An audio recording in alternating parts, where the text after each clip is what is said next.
বরিশাল মহানগর আওয়ামী লীগের সাধারণ সম্পাদক ও সিটি কর্পোরেশনের সাবেক মেয়র শেরনিয়াবাদ সাদেক আবদুল্লার পোড়া বাসভবন থেকে ৩টি মরদেহ উদ্ধার করা হয়েছে। আগুনে পুড়ে চেহারা বিকৃত হয়ে যাওয়ায় মরদেহের পরিচয় শনাক্ত করা যায়নি।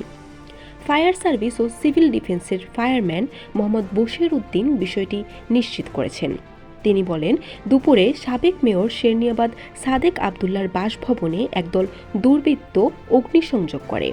খবর পেয়ে ফায়ার সার্ভিসের 4টি ইউনিট 4 ঘন্টা চেষ্টা চালিয়ে আগুন নিয়ন্ত্রণে আনার পর ওই বাড়ির দ্বিতীয় তলার একটি কক্ষ থেকে 3টি মরদেহ উদ্ধার করা হয়েছে। পরে ময়নাতদন্তের জন্য বরিশাল শেরেবাংলা মেডিকেল কলেজ হাসপাতালে প্রেরণ করা হয়েছে।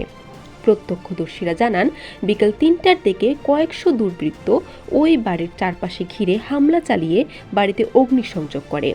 এ সময় সাদেক আবদুল্লাহ ওই বাড়িতেই অবস্থান করছিলেন।